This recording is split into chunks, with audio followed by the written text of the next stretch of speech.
عرب کے دو مشہور بت جن میں سے ایک صفا کو دوسرے کو مروہ کی پہاڑی پر رکھا گیا تھا۔ عرب والے ان بتوں کو محبت کی علامت قرار دیتے تھے اور ان کی پوجا بھی کرتے تھے۔ اصل میں یہ بت کسی بھی شخص کے بنائے ہوئے نہ تھے بلکہ خود اللہ تعالیٰ نے ان کو بت بنا دیا تھا۔ جب سے خانہ کعبہ کی تعمیر کی گئی، اس دن سے لے کر آج تک جس نے بھی خانہ کعبہ کی بے حرمتی کی یا بے حرمتی کرنے کی کوشش کی تو اللہ تعالیٰ نے اسے عبرت کا نشان بنا دیا۔ قبلہ بنو جرہم کی ایک حسین و جمیل لڑکی تھی جس کا نام نائلہ تھا، جو یمن کے علاقے میں رہائش پذیر تھی۔ یہ عورت اپنے قبیلے میں لوگوں کو اپنی حسن و جمال دکھا کر لوگوں کو خوش کیا کر یہ حسین و جمیل لڑکی فحش کپڑے پہن کر گھر سے باہر نکلا کرتی تھی۔ معاشرے کے مرد اور لڑکی اس کا پیچھا کیا کرتے تھے۔ ہر کسی کا یہی دل کرتا تھا کہ میرا تعلق اس لڑکی سے قائم ہو جائے۔ اس قبیلے میں ایک سردار تھا جس کا بیٹا تھا، اس کا نام تھا اصحاف۔ اصحاف اور نائلہ ایک دوسرے کو دل دے بیٹھے۔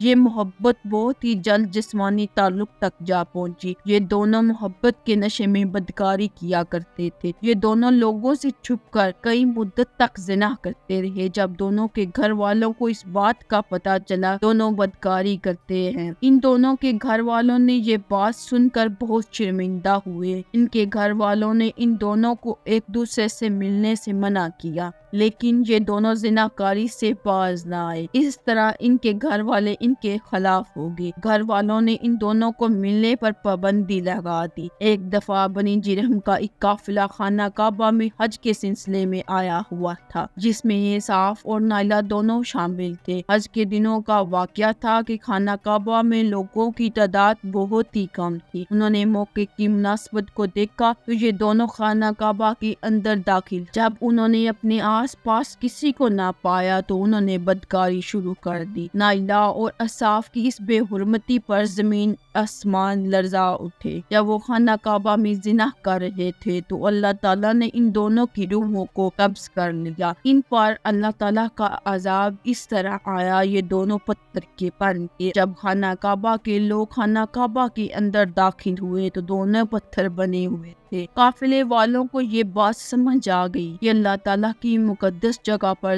یہ زنا کر رہے تھے، جس کی وجہ سے اللہ تعالیٰ نے ان دونوں کو پتھر کا بنا دیا۔ قافلے والوں نے ان کے جسم جو پتھر بن چکے تھے اٹھا کر لا کر باہر کھڑا کر دیا تاکہ لوگ ان دونوں کو دیکھ کر عبرت حاصل کر سکیں۔ مقدس جگہوں پر بے حرمتی کرنے کا یہ انجام ہوتا ہے۔ کچھ دنوں کے بعد مکہ کے لوگوں نے اصحاف کے بت کو اٹھا کر کوہ صفا پر کھڑا کر دیا۔ نائلہ کے بت کو اٹھا کر مروہ کے مقام پر کھڑا کر دیا۔ صفا اور مروہ خانہ کعبہ کے بالکل قریب وہ پہاڑ ہیں۔ انہی دو پہاڑوں کے گرد بی بی ہاجرہ نے اپنے بیٹے اسماعیل کے لیے پانی کی تلاش میں کافی چکر کاٹے تھے۔ اسی وجہ سے ان پہاڑوں کو بہت مقدس مانا جاتا ہے۔ جو بھی حج کرنے کے لیے وہاں جاتا ہے وہ اس پہاڑوں پر چڑھ کر طواف کیا کرتا ہے۔ تب نائلہ اور اصحاف کے بت کو وہیں کھڑا کیا گیا۔ یہ سزا مقرر کی گئی کہ جو بھی صفا اور مروہ کا طواف کرنے جائے گا تو ان دونوں بتوں کو ایک ایک جوتا مار کر واپس آئے گا۔ کافی مدت تک جوتوں والا سلسلہ جاری رہا۔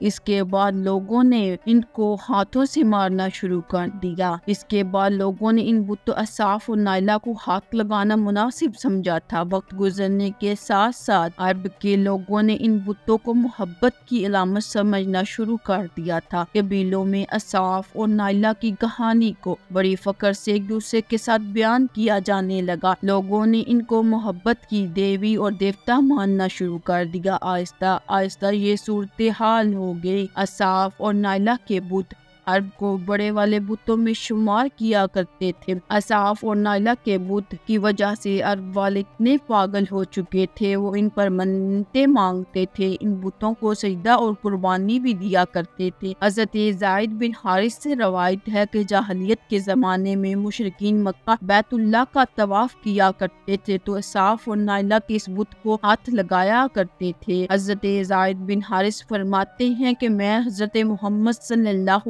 علیہ علیہ وآلہ وسلم کے ساتھ بیت اللہ کا طواف کر رہا تھا۔ جب ہم ان بتوں کے پاس گئے تو حضرت محمد صلی اللہ علیہ وآلہ وسلم نے مجھے ان دونوں بتوں کو ہاتھ لگانے سے منع فرمایا۔ زید بن حارث فرماتے ہیں میں نے دل میں سوچا ان کو چھونے سے کیا ہوتا ہے، میں نے ان بتوں کو ہاتھ لگا لیا تو حضرت محمد صلی اللہ علیہ وآلہ وسلم نے فرمایا زید میں نے تجھے منع کیا تھا ان کو ہاتھ مت لگانا۔ حضرت زید بن حارث فرماتے ہیں کہ اللہ تعالیٰ کی قسم اس کے بعد میں نے کبھی کسی بت کو ہاتھ نہ لگایا۔ حضرت زید بن حارث فرماتے ہیں کہ میں اللہ تعالیٰ کی قسم کھا کر گواہی دیتا ہوں کہ حضرت محمد صلی اللہ علیہ وآلہ وسلم نے کبھی کسی بت کو ہاتھ نہیں لگایا تھا۔ اللہ تعالیٰ نے حضرت محمد صلی اللہ علیہ وآلہ وسلم کو نبوت عطا فرمائی۔ اس کے بعد وحی نازل ہوئی، ایک دن ہر طرف نور ہی نور پھیل گیا تو حضرت محمد صلی اللہ علیہ وآلہ وسلم نبوت کے عہدے پر فائز ہوئے۔ اس کے بعد حضرت محمد صلی اللہ علیہ وآلہ وسلم نے لوگوں کو دعوت اور تبلیغ دینا شروع کر دی۔ 10 ہجری میں جب اللہ تعالیٰ نے دین اسلام کو عروج دیا،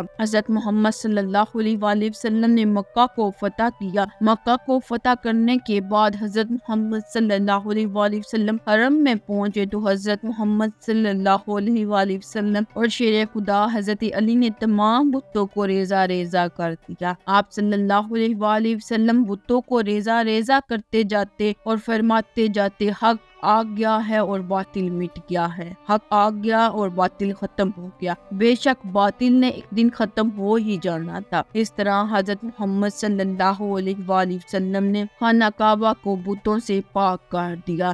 اس کے بعد حضرت محمد صلی اللہ علیہ وآلہ وسلم صفا اور مروہ پر تشریف فرما ہوئے تو اصحاب اور نائلہ کے بتوں کو خود ریزہ ریزہ کر ڈالا۔ ہم نے دیکھا کہ لوگوں نے صاف اور نائلہ کے بتوں کو بطور عبرت کے لیے صفا اور مروہ پر کھڑا کیا، لیکن شیطان نے لوگوں کے دلوں میں اس طرح کے وسوسے ڈال دیے کہ لوگوں نے اصحاب اور نائلہ کی عبادت کرنا شروع کر دی۔ اس زمانے کے لوگ بس اصحاب اور نائلہ کے بت کی پوجا ہی نہیں کیا کرتے تھے، بلکہ ان کی کہانی کو بڑے فخر کے ساتھ ایک دوسرے کے ساتھ بیان کرتے تھے۔ یہ بت اس لیے کھڑے کیے گئے تھے کہ لوگ ان بتوں پر لعنت بھیجیں کہ انہوں نے اللہ تعالیٰ کے مقدس گھر میں یہ بدکاری کی تھی، لیکن عرب کے لوگوں نے ان دونوں بتوں کو محبت کے بت کا درجہ دے دیا، ان کی کہانیوں کو بڑے فخر کے ساتھ ایک دوسرے سے بیان کرنا شروع کر دیا۔ آج کل کے جدید دور میں بھی یہی بات ہے، جو کوئی بندہ سنگین جرم کر تو لوگ اس کو بڑے فخر سے ہیرو کا درجہ دے دیتے ہیں، جو کہ سراسر غلط ہے۔ اللہ تعالیٰ سے یہ دعا ہے کہ اللہ تعالیٰ ہم سب کو نیک کام کرنے کی توفیق عطا فرمائے، آمین۔